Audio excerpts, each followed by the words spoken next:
Este é o terceiro programa da série de diálogos sobre o combate ao coronavírus no âmbito dos municípios.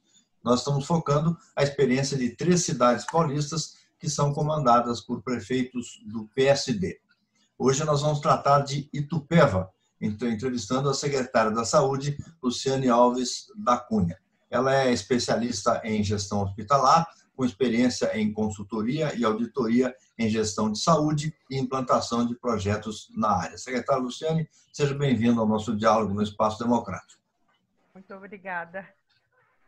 Nós temos a participação, mais uma vez, dos especialistas na área da saúde. São o Dr. Roberto Martins Figueiredo, conhecido como Dr. Bactéria, biomédico, conhecido por participação em programas de televisão tratando de cuidados relacionados à contaminação de alimentos, higiene, saúde pública, etc.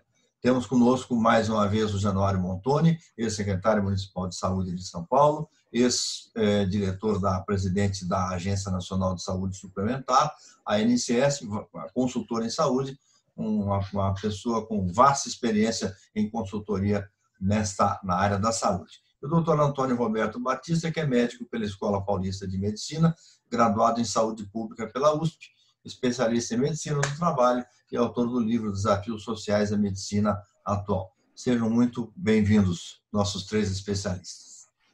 Obrigado, um prazer, secretária Luciane. Prazer é meu. Sérgio.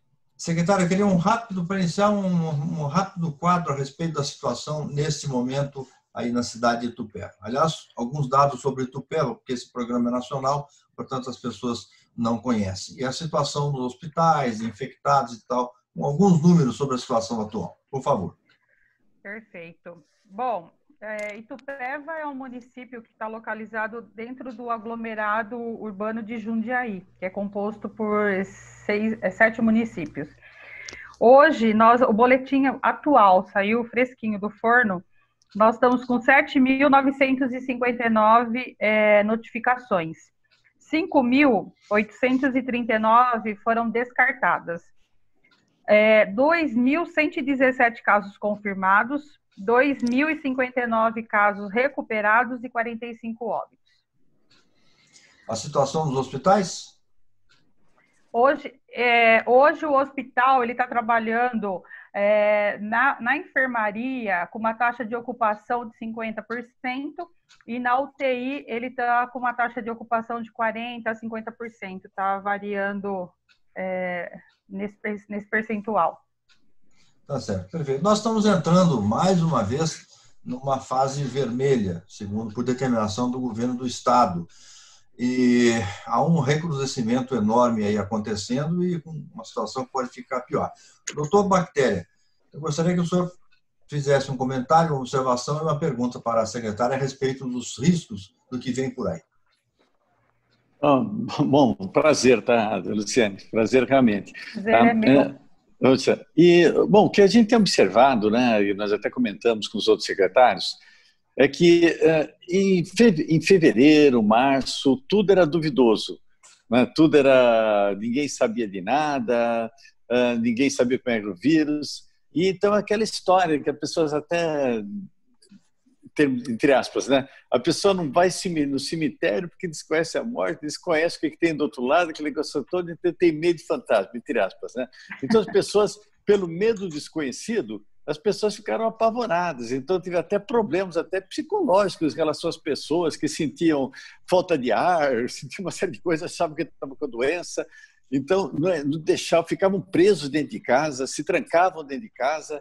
Então, quer dizer, na época o vírus era pequenininho, né? Pequenininho em termos de problema, e o medo era enorme, o medo era terrivelmente grande, então teve até uma facilidade em termos de levar a informação e fazer pedido para as pessoas. Fique em casa, as pessoas ficavam, não ficavam por causa que tinham pedido, ficavam de medo. Né? Atualmente, o que acontece? Hoje em dia é o contrário, o vírus está enorme, está tomando conta do Brasil inteirinho, não tem município que não tenha esse vírus em local, todos eles têm, né? E o medo parece que está ao contrário, o medo está pequenininho.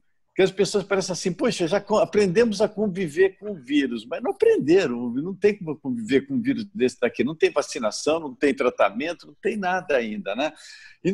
Então está tendo um aumento do número de casos, um aumento muito grande, e a já se sabe, já está equacionado que esse motivo do aumento de casos é porque as pessoas estão próximas da outra, porque 99% dos casos acontece de pessoa a pessoa. Então, quanto mais proximidade, mais juntamento, mais tudo relacionado com pessoas, está tendo esse aumento. Agora estamos entrando numa fase que é a fase justamente de festas. Está certo que no Brasil parece que o ano todo é festas, né? Aquilo que é carnaval, o pessoal arranja motivo para festa. A gente abre a internet, tem festa todo dia, tem os stories das pessoas lá, uma festa uma atrás da outra. Mas agora vai ter as festas oficiais, que é a festa de Natal, festa de Ano Novo, e as pessoas, pelo que a gente sente, até pelo fato de terem ficado um ano presas, entre aspas, parece que elas querem se soltar. Então, a gente está vendo muito pouco de festas que estão sendo canceladas, está vendo muita gente falando de festas, reuniões, vamos fazer, vai ter o Natal e vai ter o Ano Novo, porque já está equacionado. Então, isso daqui a gente já se espera, falando epidemiologicamente, né? A gente já se espera que agora, período de incubação, até 10, 12, 14 dias. Então, isso daqui em janeiro, não existe vacinação ainda, não deve ter. Quando chegar em janeiro, lá para o dia 10, 12, 14, isso deve estar uma quantidade assim absurdamente grande, já é esperado isso daqui. Né? A região de vocês aqui está preparada para esse aumento de casos aqui? Já está se prevendo isso? Olha, foi muito boa a sua pergunta. Eu cheguei em Itupeva em fevereiro desse ano, cheguei junto com a pandemia. Então, quando eu cheguei lá, eu até eu falei assim para o prefeito, prefeito, lógico que a gente estava preocupado com a pandemia, mas pelo fato de ter o isolamento social, dava uma certa tranquilidade, porque a gente ia ter tempo para respirar e se organizar, né? E foi o que aconteceu. Quando o governo do estado liberou para a fase verde, eu fiquei muito preocupada. Fiquei muito preocupada porque eu não falei aí, mas eu trabalhei como enfermeira de infectologia no hospital da Unicamp. Então, a gente conhece um pouquinho como que funciona as transmissões bacterianas, virais, enfim. E aí, quando veio para a fase verde, todo mundo achou que, né, agora a gente pode relaxar, a coisa está tranquila, vamos para o barzinho, vamos sair, fazer reunião familiar. E o reflexo está aí. Terminou, foi tão assustador, eu acho que eu posso usar essa palavra. Em outubro, nós a gente instituiu um comitê técnico lá na secretaria para poder fazer análise dos números com uma visão multidisciplinar, né? E a gente se reúne ainda, né, a cada 15 dias, pelo menos, para fazer essas análises dos números. E, estrategicamente, vamos fechar a unidade de sentinela, dia 30 de novembro, vamos fechar, parar com a UTI Covid, que os números estavam bem lá embaixo, o custo é alto, não faz sentido fazer a manutenção disso. A gente já tinha desmontado em setembro o hospital de campanha. Quando terminou a eleição, mas deu um boom no hospital. Eu fui passar uma visita no hospital, a taxa de ocupação de um paciente que eu tinha em média por dia na enfermaria, ele chegou a 8, 10 pacientes. Foi assustador. A UTI, que eu não tinha paciente todos os dias, começou a ter 2 todos os dias. Eu falei, meu Deus do céu. Eu falei, prefeito, agora a coisa o bicho vai pegar. Eu falei para ele, dessa vez eu estou preocupada. Aí, o presidente do aglomerado fez uma reunião com prefeitos e secretários, apresentou os números, mostrou essa rapidez com que está tendo a transmissão, né, do vírus, embora a letalidade seja baixa, mas a transmissão muito rápida, isso começou a nos preocupar. Na última reunião, inclusive a DRS, né, a DIR regional nossa pediu que a gente montasse de novo o hospital de campanha. Eu falei, meu Deus do céu, porque estava se prevendo, eu falei em janeiro, eles falaram, não, a nossa previsão é que final de dezembro a coisa o sistema já entra em colapso novamente. Falei, meu Deus. Mas, enfim, nós estamos preparados sim, tá? Nós fazemos esse monitoramento diário, né, do número de casos, como que está essa variação. A gente percebeu, sim, de novembro para dezembro, um aumento de 3% dentro do município. Essa taxa de ocupação nossa, ela está elevada porque nós viramos referência para outros municípios do aglomerado. Então, a primeira referência somos nós e depois vai para Jundiaí. Então, com isso que acabou elevando a nossa taxa de ocupação. Mas hoje, qual foi a nossa principal ação? Trabalhar com prevenção. Eu acredito muito nisso, até por experiência profissional, por vivência. Nós não fechamos todas as unidades no período da pandemia, nós continuamos atendendo os pacientes crônicos, né? E nós abrimos a unidade Sentinela, que é um pronto atendimento de síndrome gripal. Isso foi uma ação estratégica que fez na minha opinião, foi uma unidade que fez muita diferença no atendimento à população. Então, nós chegamos a fazer mais de 2.000 atendimentos no mês lá, né? E com isso, o hospital acabou ficando mais aliviado, embora nós temos uma recepção, um atendimento exclusivo para Covid no hospital também. Sim, nós estamos sim com o sistema organizado.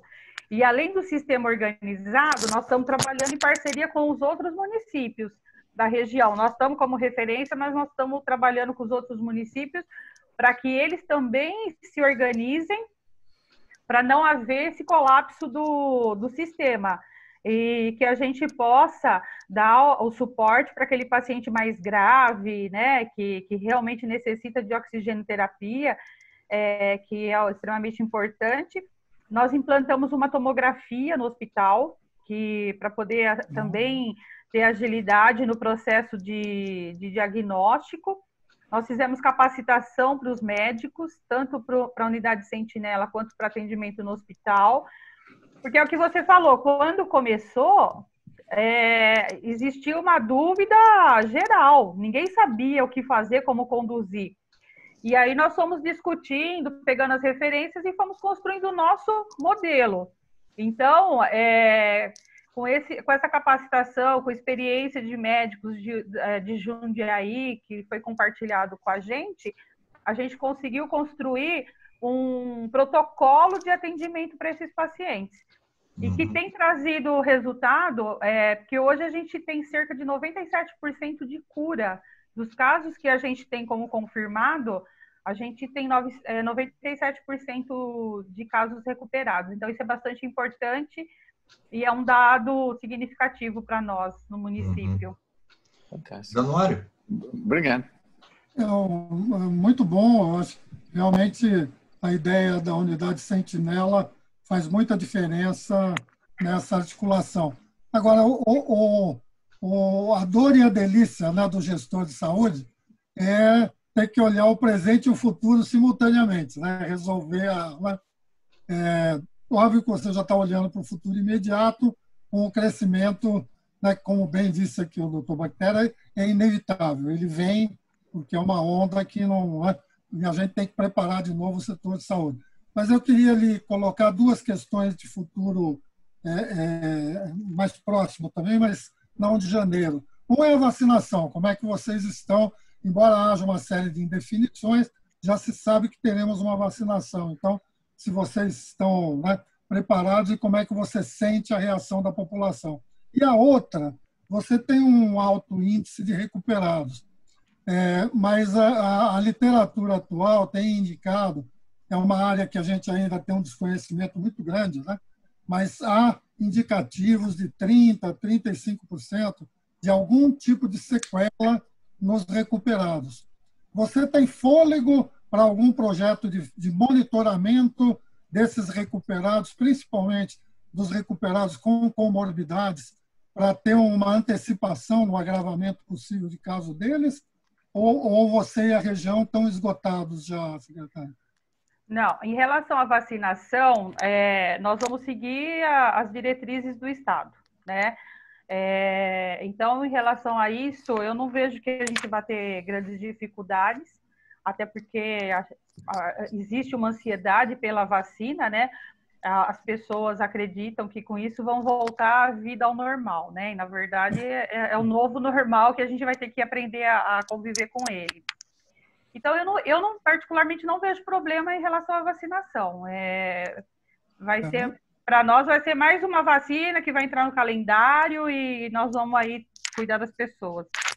Em relação às sequelas, nós começamos o processo de monitoramento dos casos, já fizemos a reunião com a DRS, o HU em Jundiaí já montou um ambulatório para poder atender esses pacientes que a gente identifique, né, que os profissionais identifiquem na rede que há sequela para encaminhar. Em Itupeva, especificamente, eu tenho conversado com os médicos e, assim, é um número de casos pequeno ainda, tá? A gente não nem conseguiu quantificar ainda quantos são. Conversando com os médicos, a gente viu que eles estão tendo muitos problemas. Tem paciente, por exemplo, o médico do hospital me relatou ontem que tem um paciente que desenvolveu arritmia cardíaca, então ele vai levar para fazer estudo, fazer as análises, para fazer o acompanhamento e o monitoramento. Principalmente as embolias, né? Os pacientes estão apresentando as embolias e aí não chegou na rede ainda para a gente falar assim, eu tenho uma média de 2, 3 por dia. Eu não tenho essa quantificação ainda. Mas vem ainda um caso ou outro que aparece e a gente está tratando. Mas a gente tem a referência de Jundiaí, né? Jundiaí que é a nossa referência. O doutor Antônio Batista, quer fazer o seu comentário? Nós já trocamos ideias agora momentos anteriores a respeito dessa questão da aproximação e da aglomeração, vamos dizer assim, entre as pessoas, né? Grosseiramente, eu dividiria essas aglomerações em 2 tipos, né? Uma que foi citada e criticada agora há pouco por todos nós, que é essa aglomeração voluntária, né? Por displicência em relação aos riscos da proximidade. Mas existe um tipo de aglomeração, que é a aglomeração involuntária da população, que é obrigada a pegar transporte público com uma porção de gente, ou por quaisquer outras razões, são levados a uma proximidade muito grande pelas condições de moradia e tudo mais. É difícil, mas eu gostaria de saber se vocês conseguiram estabelecer alguma estratégia para combater este tipo de aglomeração.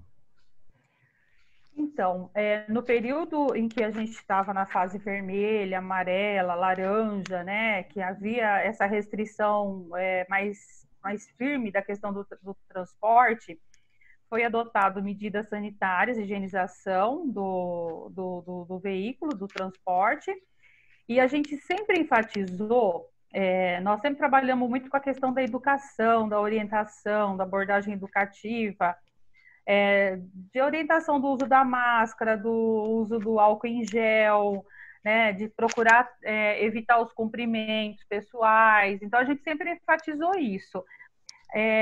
Em linhas gerais, foram essas as medidas que nós adotamos no município, tá? E aí a empresa de ônibus, ela fez uma restrição também de número de ônibus circulantes, né?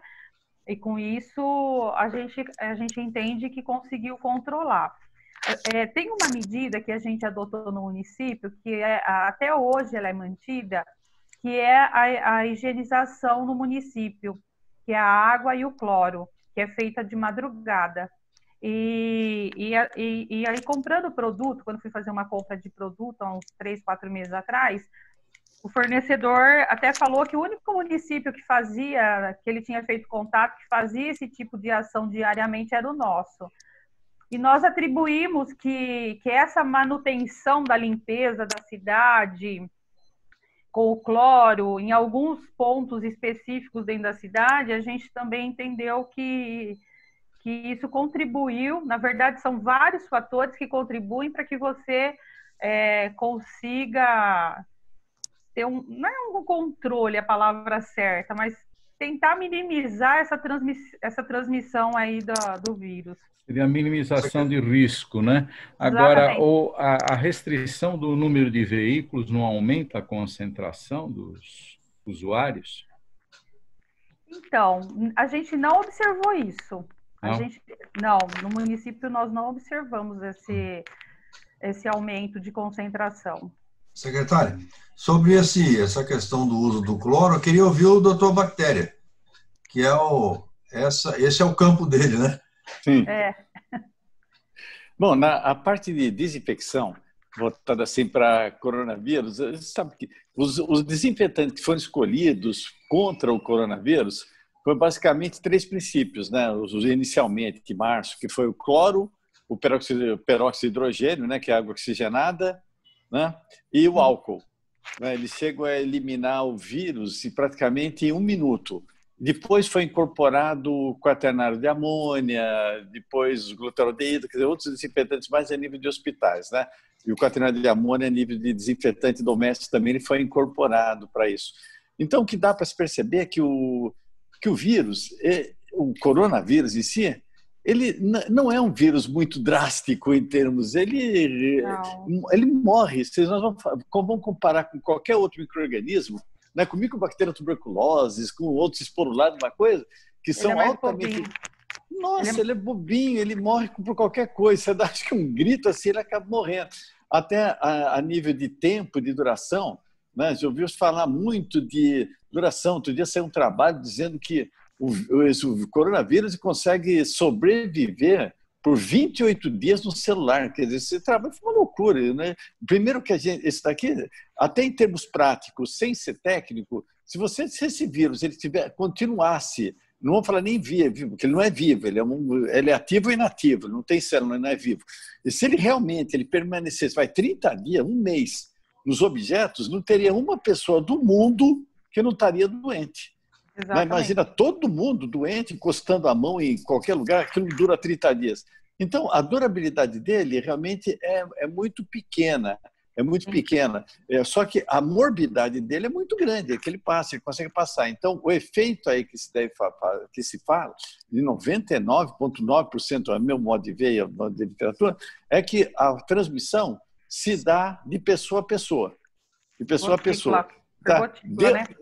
Isso, Deus quando criou esse vírus, também foi feito de Deus quando criou, falou assim, você tem 12 dias para passar para outras pessoas. Você tem 2 dias, que é 2 dias antes da sintomatologia e 10 dias durante os sintomas. Depois disso, você não vai passar, que aí que é a função até da vacina, né? Não criar receptores do vírus, aí você conseguir segurar isso daqui. Nós vamos ter agora uma época de final de ano, como eu falei, muito grande. E não adianta, é meu modo de ver, a região de Tupé é uma região cheia de chakras. Cheia de chakras, e as pessoas já devem estar combinando as festas de final de ano, as idas nas chakras, né? E coisas que praticamente não existe como você fazer uma fiscalização. Você não tem como você botar fiscal em tudo quanto é chakra que tem. Né? Mas se as pessoas, pelo menos, vão ter que fazer festa, vamos orientar como fazer essas festas, separação, vão ter que faz do lado de fora, faz do lado externo, para diminuir isso que Deus falou para o vírus, para ele passar para outras pessoas. Né? E está existindo um trabalho dessas cartilhas, desse trabalho de orientação. Gente, você vai fazer festa? Já que você vai fazer, faça assim, assim, assim, assim, que eu vejo muita falta de orientação. Outro dia eu vi uma assim, não façam reuniões acima de 10 pessoas. Espera um pouquinho, você pode fazer no Maracanã uma reunião com 10 pessoas, como pode fazer um apartamento de 30 metros. Então, essa quantificação de pessoas é meio relativa, que está muito direcionada à quantidade. Então, direcionar as pessoas para evitar aglomeração, evitar que elas façam em locais fechados, né, abertos, sem troca de presente distancial, alguma coisa. Tem feito algum trabalho disso daqui, em termos de Itupeva, principalmente para chácaras que tem na região? Nós temos um túnel iluminado que é referência no centro. Tem um parque ecológico, que as pessoas foi montado um túnel lindo, né? Itupeva é uma cidade até como referência de turismo. Nós criamos em Itupeva a Blitz Solidária, que acompanha, são pessoas que a gente colocou na rua fazendo orientação, soltando panfleto, fazendo abordagens, e eles continuam na rua, vigilância sanitária, vai para a rua fazer abordagem nos estabelecimentos, fazer orientação, campanhas visuais, assim, tudo que é recurso que a gente tem disponível, a gente está fazendo, mas é o que você falou. Chega um dado momento que foge ao controle, e o que a gente percebeu? A gente fez até reunião com a Polícia Militar, porque foi falado que é crime contra a saúde pública, que a gente pode chamar a polícia, aquela coisa toda. Chama, a polícia vai, orienta. Só que a gente descobriu que eles, pelo celular, eles combinam de um lugar e vai para o outro. Entendeu? Então, a tecnologia, ela te ajuda no momento e te atrapalha na outra, porque o pessoal sai de um lugar e vai para o outro.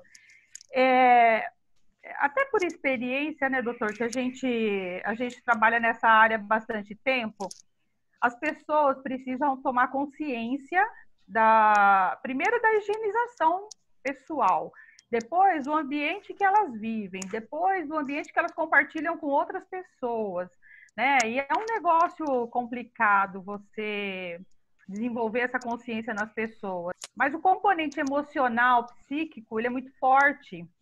E com essa doença, isso se acentuou muito.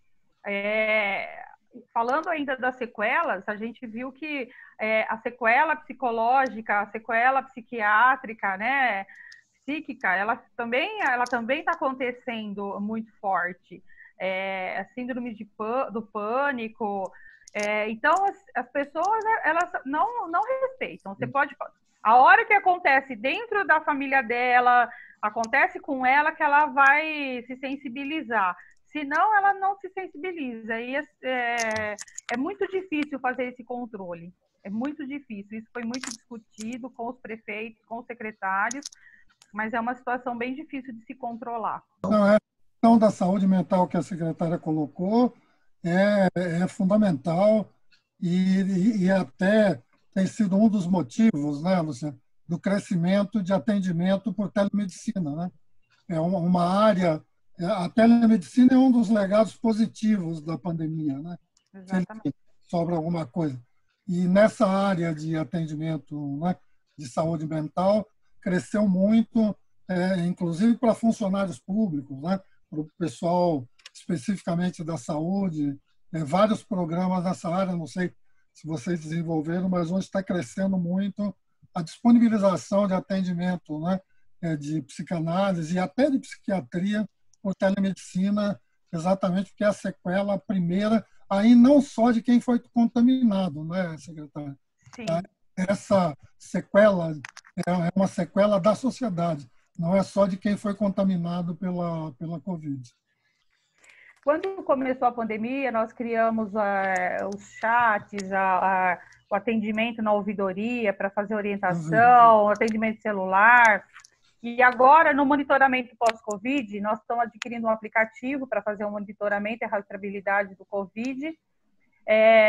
E nós vamos implantar a telemedicina nas unidades básicas de saúde, no ambulatório de especialidades e no hospital. Na verdade, nós já temos, a psicóloga do hospital, ela tem um tablet que nós ganhamos de uma empresa do município e ela já faz esse contato com os pacientes. Na UTI, os pacientes que estão em UTI, via celular, faz o contato com a família, a gente permite isso também. Então, a telemedicina, realmente, o maior legado, eu estava falando ontem com o Érico, que é o responsável que vai ajudar a gente a implantar a telemedicina lá no município. A ferramenta, a tecnologia, ela é uma ferramenta que vai agregar valor ao trabalho, a gente precisa explorar mais isso. É uma ferramenta que vem dentro da linha das Smart Cities, né? Para a gente poder oferecer ajuda, chegar até o munícipe com mais rapidez e atingir um público maior também. Então, é uma tendência muito grande, realmente é um legado. Na verdade, a pandemia, acho que tudo na vida tem o lado bom e tem o lado ruim. A gente só tem que saber trabalhar o lado ruim e tirar o que tem de positivo de uma situação dessa. A saúde, por exemplo, leitos de UTI, eu estou na saúde há muito tempo já, e a gente sabe do déficit de leitos de UTI que existe no país, que é enorme.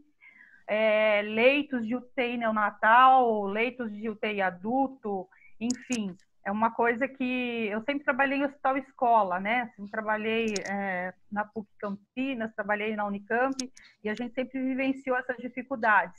E a pandemia trouxe essa estruturação. Por exemplo, Itupeva tem 62 mil habitantes, eu não conseguiria ter um leito de UTI lá se eu for seguir as legislações vigentes.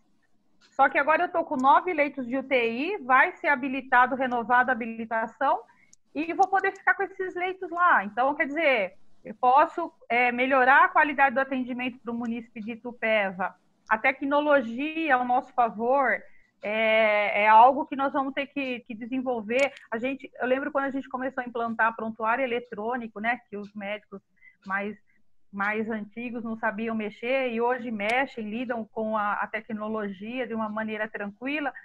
Enfim, e está trazendo essas inovações a cada dia e sempre pensando em futuro mesmo, em como melhorar as condições de trabalho de uma forma que a gente ofereça qualidade a um custo baixo, né, que a gente possa racionalizar os recursos que a gente tem e otimizar isso da melhor forma possível. Perfeito. Secretária Luciane Cunha, quero agradecer muito a sua participação aqui neste diálogo, no Espaço Democrático. Agradecer mais uma vez aos nossos colaboradores, Januário Montoni, Antônio Batista e ao Dr. Bactéria. E agradeço também a você que acompanha esse programa até esse momento. Muito obrigado a todos. Até o próximo programa. Eu que agradeço. Obrigado. Obrigado. Foi um prazer grande, professora Luciana. Igualmente. Eu que estou aqui aprendendo com você.